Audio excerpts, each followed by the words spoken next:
সুন্দর অভিজ্ঞতা দিয়ে আমরা শেষ করতে পারি। তো গত পরশুদিন আমি ইয়ে এখন তো ওই যে ইঞ্জিন চালিত রিক্সাগুলোকে টেসলা বলে, জানো তো? টেসলাতে উঠলাম।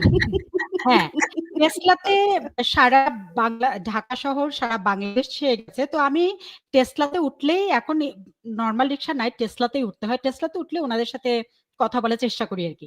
তো গতকালকে একজনের সাথে কথা বলা শুরু করলাম।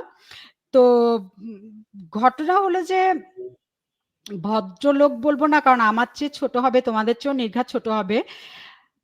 উনি বললেন যে বাঙালি জাতির শিক্ষা হওয়া দরকার। তো এরা বুঝবে যে শেখ হাসিনা যে গেছে, এখন কিসের মধ্যে যাবে, তো শিক্ষা হওয়া দরকার। তো আমি বললাম যে শিক্ষা হলে তো আপনাদের গরিবের পেটে লাথি পড়বে। বলে যে পড়ুক, আমরা সেটারও আমাদের দরকার আছে, আমরা মরে টরে আমরা শেষ হয়ে যাব, তারপরে উনি আসুক।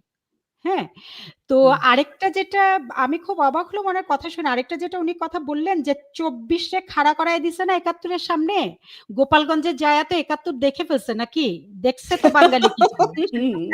হ্যাঁ, বলে সেই 71 আমরা দেখায় দিছি, আবারও দেখায় দিব, গোপালগঞ্জে আর একবারও যাওয়ার এদের সাহস হইব না। হ্যাঁ, তো আমি জাস্ট অবাক হলাম, আমরা যে সাধারণ জনগণকে মনে করি যে তাদের কোনো পলিটিক্যাল কোনো কনসিয়াসনেস নাই, বা তারা চিন্তা করছে না ব্যাপারগুলো নিয়ে, এগুলো আসলে ঠিক না। আমি প্রতিনিয়ত সবার সাথে কথা বলছি আশেপাশে, এবং মানে বললো যে 75% গরিব মানুষ শেখ হাসিনাকে চায়। আপনাদের মতো কতগুলা বড় লোক যারা এদেশে থাকবেন না, তারা আপনাদের চিন্তাটা খারাপ, আপনারা চলে যাবেন এই দেশটাকে ধ্বংস করে, কিন্তু আমাদের জন্য যে মানুষটা প্রয়োজন ছিল সে মানুষটা আসলে নাই। এখন উনি অনেক কিছু করছেন। উনি সিরাজগঞ্জের মানুষ। উনি বলছিল যে আমার গ্রামে আমি কোনোদিন চিন্তা করতে পারি না ইলেকট্রিসিটি যাবে। আমরা ঢাকার রাস্তায় হাঁটতে পারতাম না। আমি 30 বছর ধরে 15-20 বছর ধরে রিক্সা চালাই, হাঁটতে পারতাম না, কারণ প্রত্যেকটা রাস্তায় ওই কারখানাগুলো থেকে জেনারেটর চালানোর শব্দ আসতো, গরম লাগতো রাস্তায়। এখন সেটা হয় না, এখন 5 মিনিটের কমও বিদ্যুৎ থাকে না, এরকম হয় না আর কি। হ্যাঁ, তো বললো যে আপনাদের জন্য অনেক উন্নত হয়েছে, এটা ঠিক কথা, আপনারা যারা অনেক টাকা পয়সাওয়ালা মানুষ, আপনারা যারা চিন্তা ভাবনা করেন, কিন্তু আমাদের গরিবদের যে কতটা উন্নত, আমাদের জন্য যে কতটা শান্তি উনি বয়ে আনছে, আপনারা আসলে জানেন না সেটা। তো থাক, বাংলাদেশ সাফার করুক আরো 4-5 বছর, তারপরে উনি আসুক।